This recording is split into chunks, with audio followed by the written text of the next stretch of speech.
Welcome back to Hard Copy. My guest is Professor Bolagade Ayoola. He's a professor of agriculture, and we're looking at agriculture and food security in Nigeria.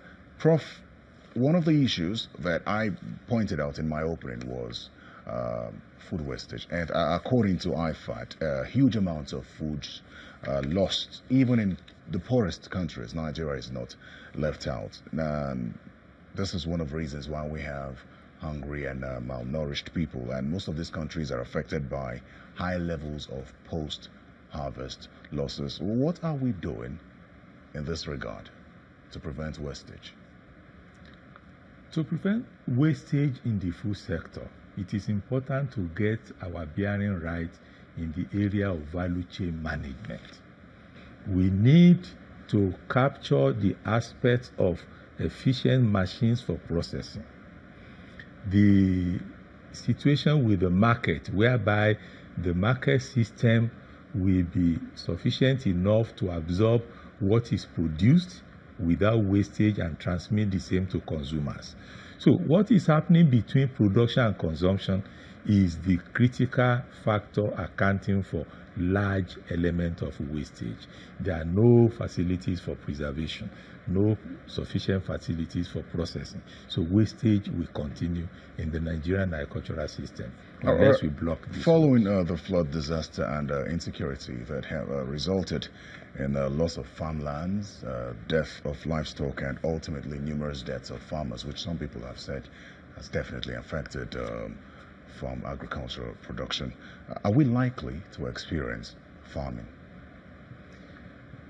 We may not, it's not that pessimistic in my own opinion. We may not experience famine as such, but significant food shortage that may send us back to the old days of heavy importation, beginning from next year if we are not careful. The issue of flooding is also to be understood within the context of natural disasters. And that is why we are saying that when government sees food as a fundamental human right, and it goes ahead to protect that right, much of the flooding will stop, because it will establish facilities that will contain flash floods and unexpected natural disasters through water, impoundment of irrigation water, and even heavy rains. Unless we go that way, we are likely to face famine-like situations in the next 2 to 3 years if we are not careful. You're leading the committee set up by the 10-man committee set up by the Minister of Agriculture to reposition AGRIC VARSITIES. How far have you gone with that? Yes, the Honorable Minister of Agriculture set up the Technical Working Group, a committee, to reintegrate the universities of agriculture back into the structure of the Ministry of Agriculture and Rural Development, which is long overdue because we were simply going against the law that established these universities for upward of about 20 years, whereby they were established to function under the ministry and give technical backup support to the ministry in its thought processes in terms of food policy and other agricultural policies, and also expose the system into practical teaching and practical agriculture that will transform the food landscape of this country. How far have we worked? We were handicapped by financial issues. For instance, in the 2017 fiscal year, when we picked up our activities, there was no provision for the work of the committee in the budget of that year. And much as we tried, we could not lay hand on funds for the committee to function. In 2018, that was corrected. But again, there was a long delay in the passage of the bill of the budget, at the appropriation budget in the National Assembly, such that it was only in the last quarter that this passage took place. And we are now trying to get our acts together and resume work as much as possible. We have not gone significantly far in our Seeing work. as finance is your problem, is it safe to say that one of the problems facing the agricultural sector is the poor budgetary allocation over the years? Yes, yes, and no. Yes, because it's not comparable with the standard set for agricultural financing by international community.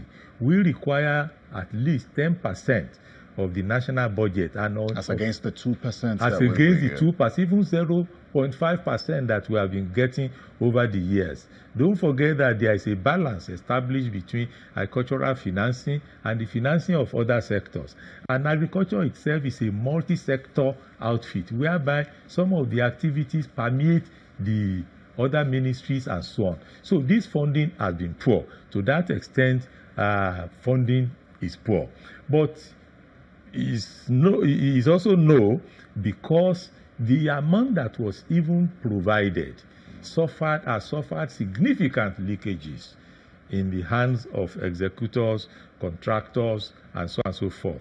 Not much of what is meant to be delivered was delivered in the past era when you compare it with the amount of money sunk in those era for farm input provision and for other, particularly rural infrastructure provision, which has almost gone into oblivion in the country presently. Well, let's come to one of our subtopics, malnutrition, which is definitely a big issue. It is quite unfortunate that when we talk of food security, most people don't think about the issue of malnutrition, which is a problem because according to UNICEF, each year about 1 million Nigerian children die before their 5th birthday, largely due to malnutrition. Now, is there a window of time to prevent malnutrition? Yes, the malnutrition problem features very prominently in the Zero Hunger Agenda. Zero Hunger Agenda is the global agenda for countries to take certain actions in order to prevent some critical and chronic problems associated with hunger. And malnutrition is a major part of that. In fact, the very first target on Zero Hunger Agenda is ending hunger in all its forms. And the second one is ending malnutrition of all forms. Malnutrition exhibits itself in terms of adult malnutrition, which makes the adult person incompetent to work the load of work that is required of him.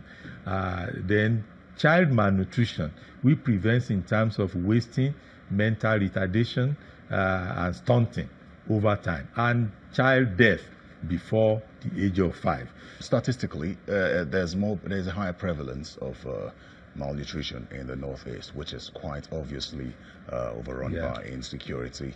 But then, is there no back door through which government could help to reduce this? That is where the picture of human right to food becomes very critical as a social security investment. Government is to intervene. This government, incidentally, happens to be the one that has taken the bull by the horn more than other governments in that aspect, through school feeding program to feed the young ones, and so on and so forth. But they can really do more. Well, then there are accusations that the school feeding program isn't nutritionally balanced.